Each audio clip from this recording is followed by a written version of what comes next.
right, here we go. Hey, what's up, people? All Hope everyone's right, here we having go. a beautiful day. Let me go ahead and fix the sound here. Hey, so what's we're up, not people? coming through on both channels. There we go. Yeah, it's a beautiful Sunday. I am here doing a live video, and I was recently asked why someone should take up the practice of Qigong. Like, what are the benefits? And I just figured I'd come on here and do a live video. Don't have anything prepared, no notes or anything, so bear with me as I just kind of, you know, weave my way through this conversation a little bit. And of course, if anyone pops on and has a question, I'd be happy to do my best to answer that as well. But I guess for starters, just a quick little background on my experience with the practice. So I first learned about Qigong, I was about 15 or 16 years ago. And I was studying some internal arts and some Tai Chi, and I came across these standing Qigong practices and some of the postures and some of the movements as a way to develop internal power, as a way to help, the health of the body, help clean out the energetic pathways and have the organs working properly and all this kind of thing. I found it pretty fascinating. And the particular style that I was working with was a mix of, I guess you could say, medical Qigong and some alchemical practices. And so I began doing some of these, and they were pretty intense. So the system that I was doing when I first started, it had a lot of very strong breathing, like lots of holds, lots of, hard to describe, but intensity to it. There was a lot of intensity to it, and it did build a lot of energy for me. But unfortunately, I wasn't really able to keep up the practice. And the reason why is because I found that once I would begin, I would build up a lot of energy, but then I would feel like I was overstimulated. And, I was just learning from books at the time. I didn't really have any teachers helping me out. I was just like kind of studying what I could find. And so I did the practices, and yeah, some of them were very helpful and seemed to produce a lot of chi. But then again, like I said, I would find myself like overheated. I would find myself just really like feeling like I had been plugged into a light socket and it was like too much energy, so unfortunately, like I couldn't keep up the daily practice. Like I would do it for a couple days and then I would have to stop, and then I would maybe take a couple weeks off and then I would do it again, and same kind of thing was happening. And so eventually, like, it never really took hold for me. And so I would go like, months and months without doing it. And then maybe I'd pick up a new book and I'd start some new practices and things like that. I would get excited for a while, but then kind of the same thing was happening. And so fast forward years later, and I started doing the practice again a few years ago, just doing the basics of the standing posture. And so that was a different experience, not doing those intense breathing and breath holds and things like that, and like pumping the chi with the abdomen and all that kind of stuff. It was more just like basically standing and relaxing into the posture and trying to establish that posture with my structure. And mostly what I found was that it was helpful at preparing me for meditation. And it was helping me to kind of ground myself a bit more. And it was developing a certain discipline for sure. Again, I didn't really stay with that practice for too long because, I wasn't really getting tremendous benefits from it. Like I was getting some benefits, but I didn't really have the kind of, realizations or like breakthroughs that I would hope to have that would have kind of kept me inspired. So I was like, I did it, but it was a little bit willy-nilly in my discipline of the practice.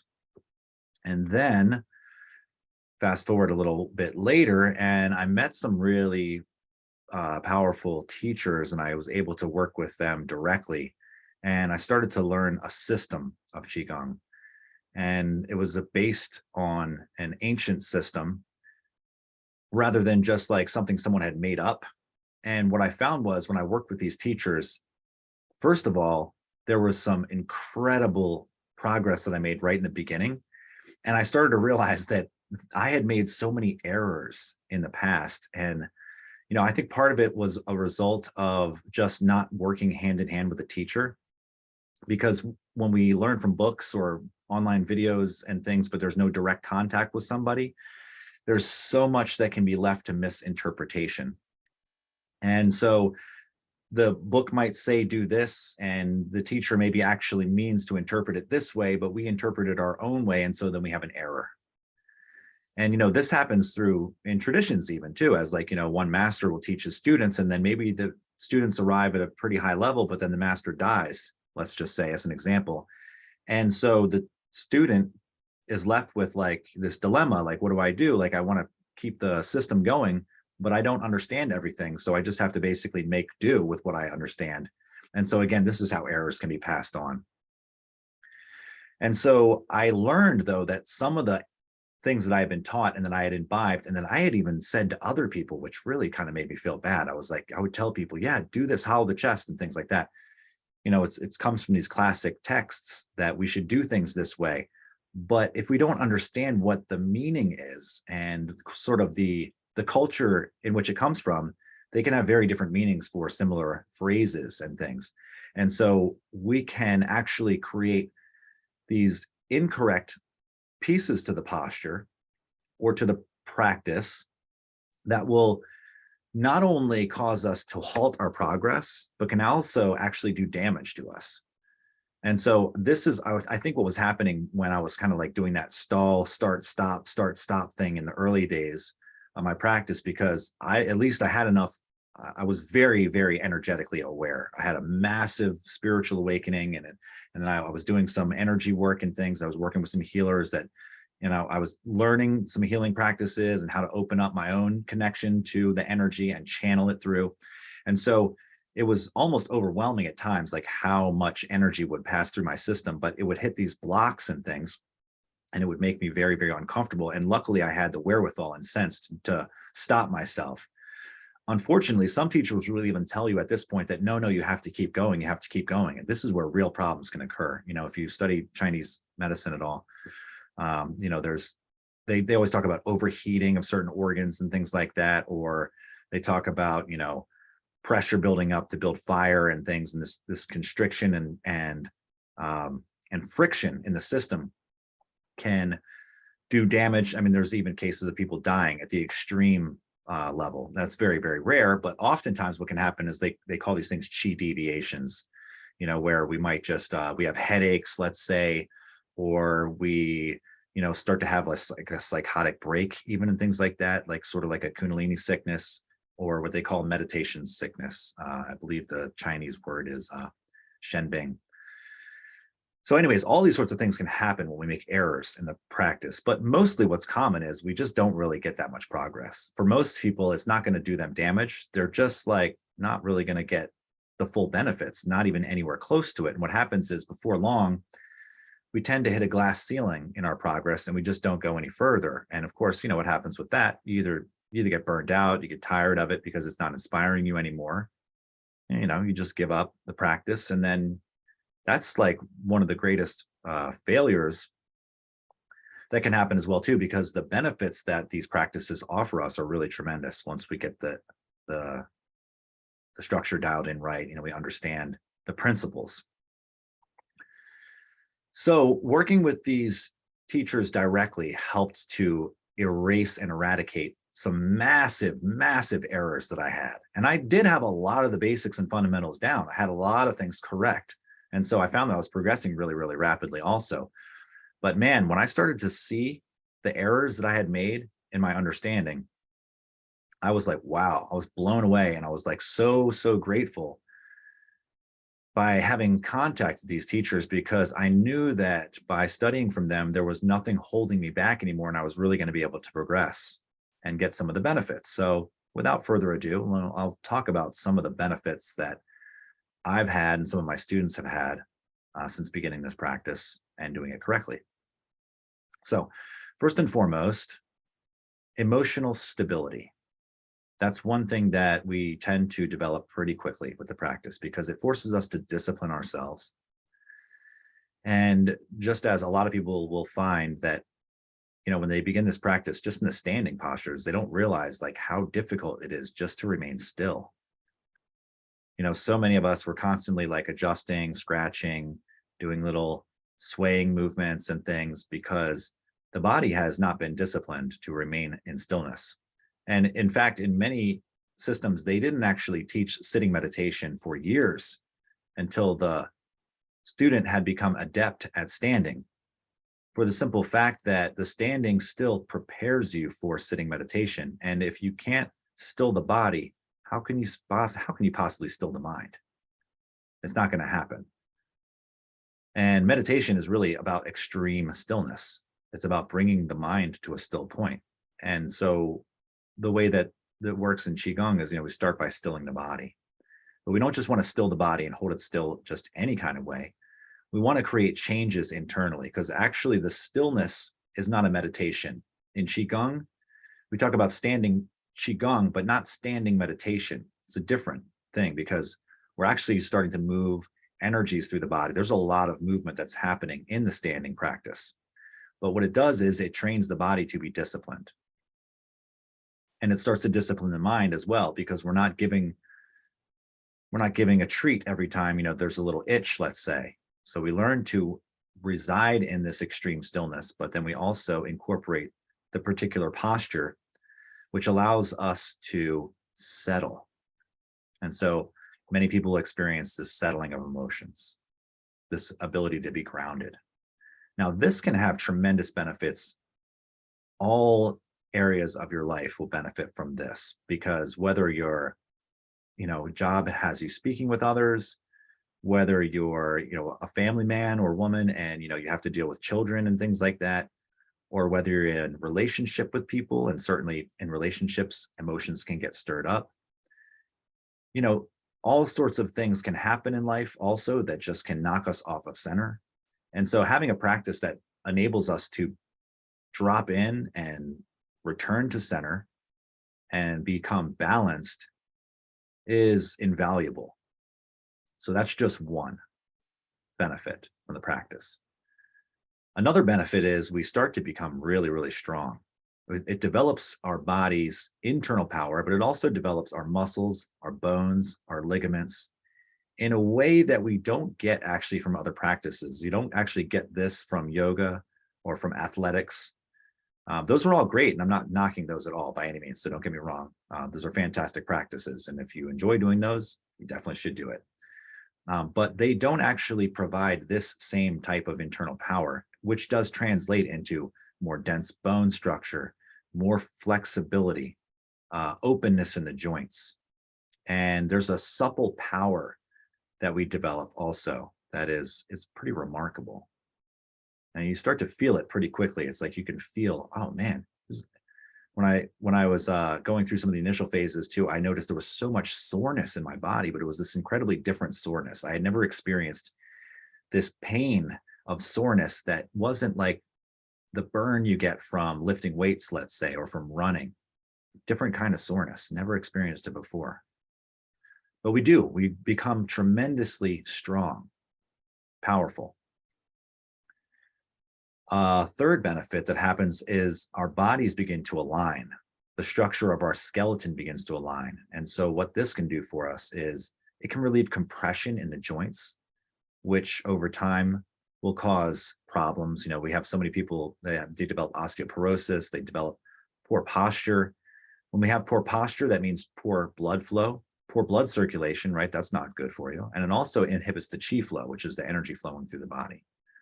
So these postures actually correct that. So they bring stability into the emotions. They strengthen us tremendously internally and externally.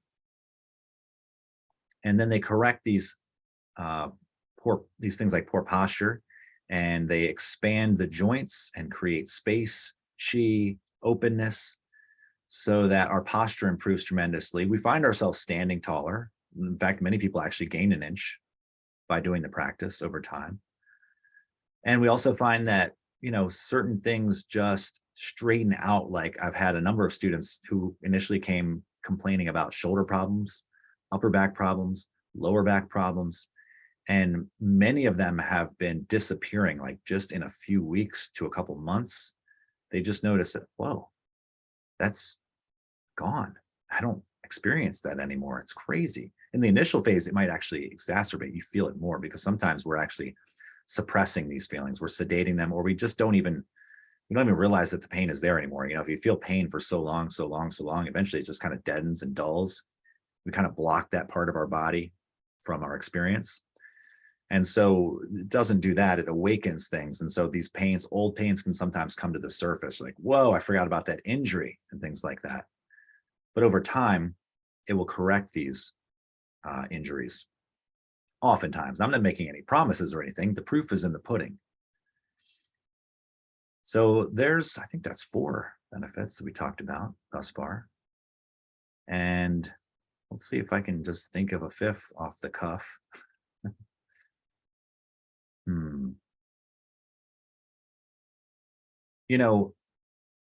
Like I said, the sense of having balance and discipline and equanimity, which is, an evenness in our emotions that's not fluctuating like crazy, that in and of itself bears repeating again, just because there are so many situations where we need to have that balance. We need to have that equipoise. And if we want to operate at a very high level, you can just imagine if you are grounded, balanced, you look good because you're standing tall naturally, right? It's not posturing. I'm not like puffing out my chest and things. But even for myself, like I used to have a couple of issues. I'll talk about some of the issues I had. My shoulders would slump. It's a black background, so this might be kind of hard to see. But my shoulders would slump forward. This is kind of just how I normally stood. And so it just doesn't look good. And it's actually not good for you either. It creates tension in the back. So you're gonna have back problems later on. And so going through the initial phases, it was so painful. It was so difficult to do these practices and exercises. But after like not very long, like just a few months, I noticed that, whoa, my shoulders just came back. Like they're just set in their sockets now. And it's just a really, really good feeling to have this natural posture that feels good, that looks good. And it's the body supporting itself in the correct way. It's relieved the pressure off my lower back. When I first started the practices, I could not get that curve out of my lower back, what we call like the dancer's back, or sometimes we call it the duck butt, where it's like kind of this big arch that's coming out. And part of the practice is we want to elongate the spine. We lengthen the spine to create space. And I just couldn't do it. It's like I would try to like force it down, and that's not good because that creates, problems that create stagnation of your chi. It will never be natural. That was some of the ways I was taught in the old systems I was studying. But then when I learned how to do it correctly, it was like, okay, I could get the lower back to hang properly, but then my shoulders would kink, and I fix my shoulders, my lower back goes out of whack. And it was just like this process of having to iterate over and over again, and then eventually locking it in and having it that's just like in my system naturally. It's just like I don't have to think about it. It's just the way my body wants to be now. So tremendous benefits there. There are many, many more that, it's kind of, they may be jumping the gun or putting the cart before the horse to even talk about, because they do come later. The process gets better and better. Oh, but here's one. Let me mention this one because this one is very, very important. We start to develop this understanding very early in the practice, at least. It may only be theoretically, but sooner than later, with the correct discipline, you show up every day, you practice every day, put this into your daily habit. And what starts to happen is you learn about this principle we call sung. Now, this is, it's a Chinese word, and it can be interpreted in many, many different ways. It's often called releasing. But it's different than what we often think about as releasing. A lot of times we just think, oh, just let it go, man. And you can see just from my posture when I did that, like I collapse inside. My bone structure collapses. Yeah, I might feel a little more relaxed, but I'm certainly not empowered. And so with Sung, we actually learn to release without collapse. So we're able to let things go much, much easier, and it affects us at a much, much deeper level. Now, what's interesting, though, is this process isn't just about letting things go, but over time, as we let go more and more, it starts to actually generate power. Now, this is quite interesting. It's definitely bordering on the mystical. to learn that to generate power, we have to release. And so most of the way we're taught and reinforced in our culture is to generate power, we have to force things. We have to try harder. We have to control situations and people. We have to manipulate. We have to strive and claw for everything that we want and hold it very tightly in order to keep it.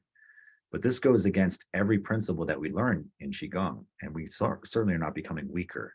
We're becoming incredibly, immensely stronger. And it's just by developing this quality of release. And again, this is just, it's something that we learn very, very early on. It's one of the most basic principles in Qigong.